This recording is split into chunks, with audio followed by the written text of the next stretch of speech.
Assalamu alaikum, class 12th, subject physics. We are discussing this polarization of light. In the last session, we discussed what is polarization, how we get polarized light when we pass light through a tourmaline crystal.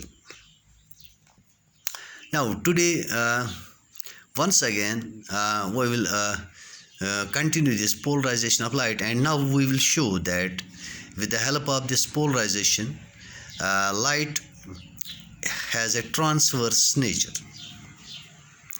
Now, we will demonstrate it with the help of an experiment. First, we will take two crystals. One crystal is called polarizer and another is called analyzer. By this we take an ordinary light, unpolarized light having vibrations in all directions, and we pass this through the polarizer, or here we can use tourmaline crystal. What happens after passing through this? The vibrations which are parallel to its crystallographic axis are allowed to pass, and all other vibrations are blocked by this polarizer or crystal. So after passing light, unpolarized light through the polarizer, we get vibrations parallel to the plane of this paper.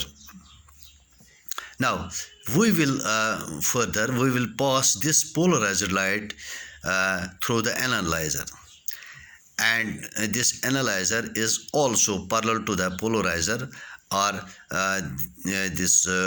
its crystallographic axis is parallel to the this polarized light. What will happen? This light will pass through the analyzer.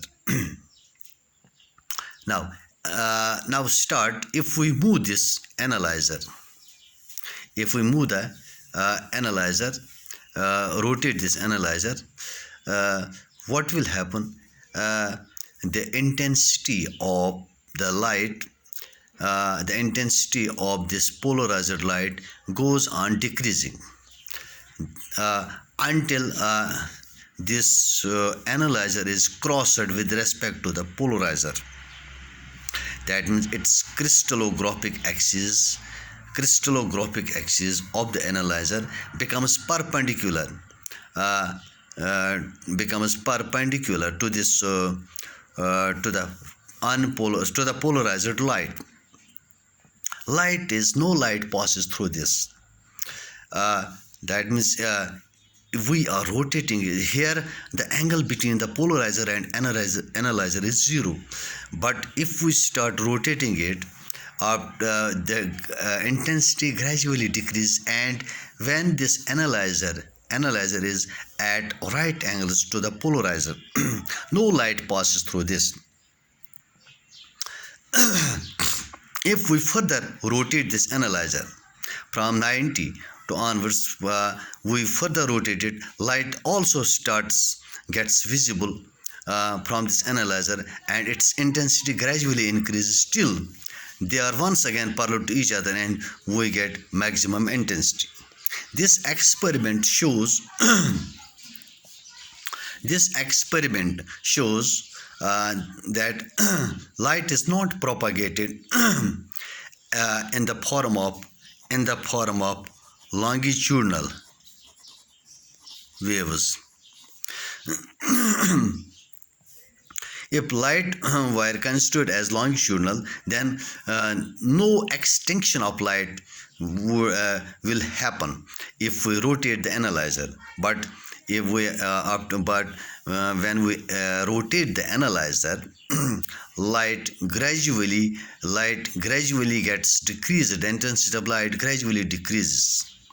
This is because we have in the longitudinal wave, we have the direction of the vibration of the particles, along the direction of the propagation of the wave. So if it were longitudinal, then the light, irrespective of rotating the analyzer, this light does not extinct. Light will pass in any direction. But in case of transverse waves, the vibrations of the particles are always at right angles to the propagation of the light. So here what happens when we go on rotating, the vibrations of the medium particles which is perpendicular to them, perpendicular to this to the propagation of the wave, gets blocked, and at when it is complete, when it is at 90 degree with respect to this, no light passes through this. That means all the vibrations, that means this light has vibrations perpendicular to this direction, that means no light passes through it. This is how we can demonstrate it experimentally, that light has a transverse nature. Now let us see Morse's law.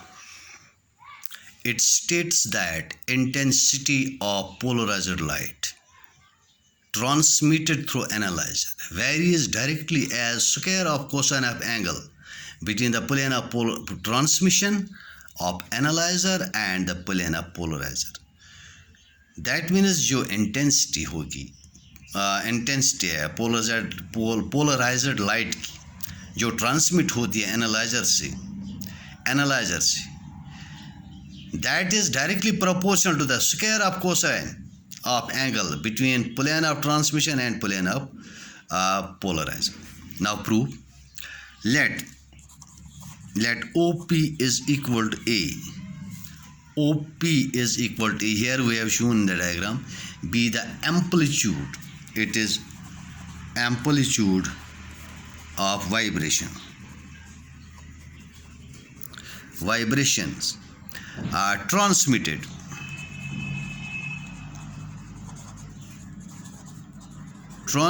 by a polarizer,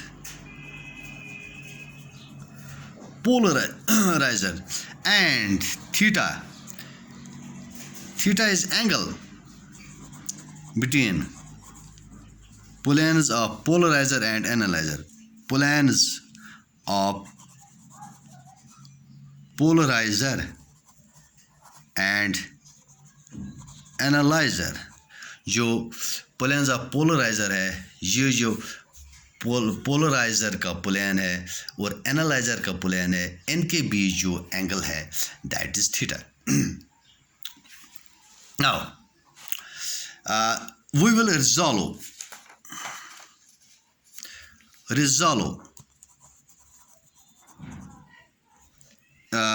amplitude A into rectangular components. Vector है, चूंकि vector है इसके rectangular components हम लेंगे.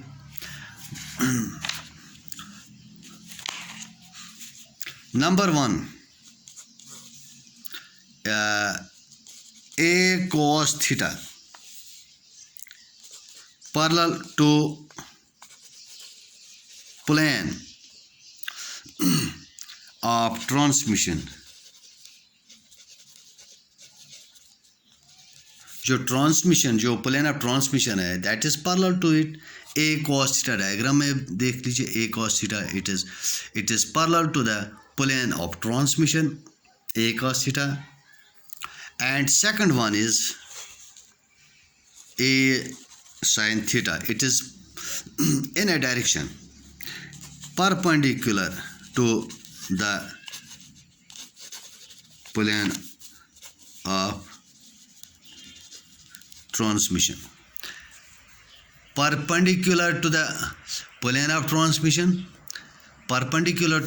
of transmission, and it is parallel to the plane of A cos theta is parallel to the plane of transmission, and A sin theta A sin theta is perpendicular to the plane of transmission. Now, that is along OB. This is along OB. That is this along OA, A cos theta. Now, only A cos theta is transmitted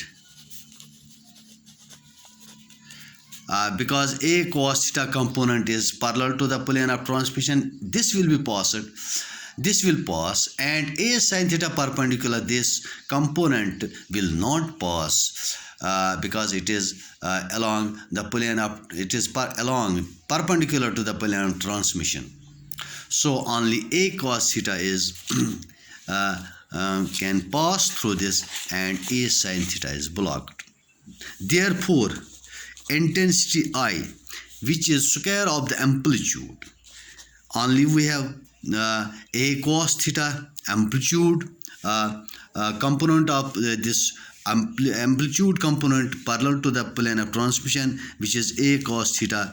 This intensity is always square of the amplitude, or that can be written as A square cos square theta, or we can write I as equal to I naught I cos square theta. A square is, once again, this is amplitude square.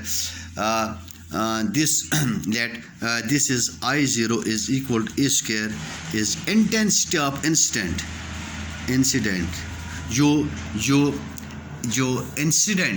जो incident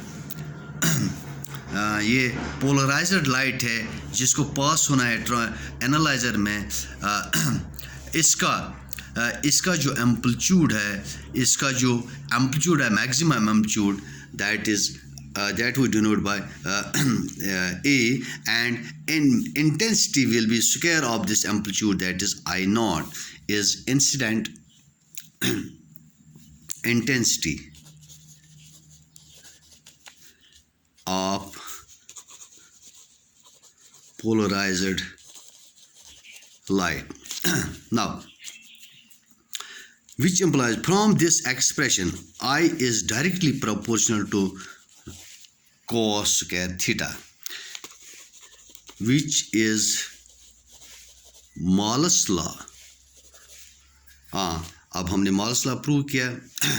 जो Malus law था, intensity of polarised light transmitted through analyzer varies directly as square of the cosine. I varies directly as the square of the cosine of angle between the planes of transmission of analyzer and plane of polarizer. First case, when theta is equal to 0 degree or 180 degree. When theta is 0 degree, when theta is 0 degree, or if we rotate it full rotation, once again that is 180 degree, their crystallographic axes are parallel to each other. What we will get at that time, intensity is equal to I naught sine of 0, cos square of theta, cos square of 0 or 180, that will be 1. So we will get maximum intensity I equal to I naught. That means here cos of theta we will get plus minus 1. 0 जब होगा plus 1, 180 जो होगा minus 1. तो दोनों सूत्र में हमें intensity मिलेगी highest intensity I naught. That means planes of polarizer and analyzer are parallel. Intensity of light will be maximum.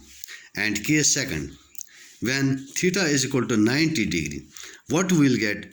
Cos of 90 degree is 0, therefore intensity I is equal to 0. So when plane of polarizer is perpendicular to the plane of analyzer, at that means the angle between the two are 90 degree. At that time no light passes through the analyzer. This is the situation when the planes of polarizer and analyzer are at right angles to each other. No light passes through it. We get 0 intensity, that is I is equal to 0. That is all about this Moll's law. Thanks.